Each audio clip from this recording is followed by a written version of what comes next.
In front of me is Honor Pad V9, and today I would like to show you how you can change and customize your keyboard's theme.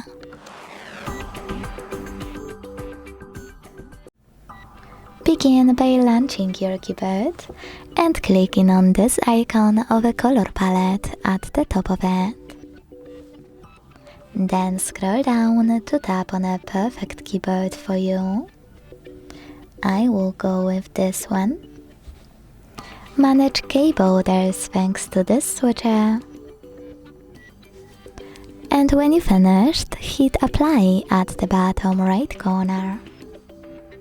As you can see, after that, theme of my keyboard has changed. If you want to customize it, go back to the same settings and this time use this plus icon under my themes.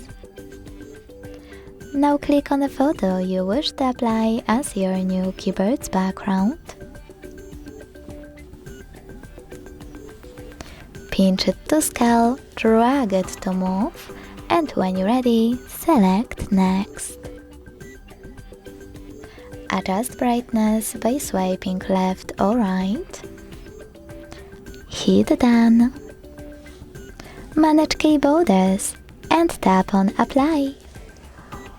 Thanks so much for watching. If you enjoyed this video, don't forget to leave a like, comment and subscribe.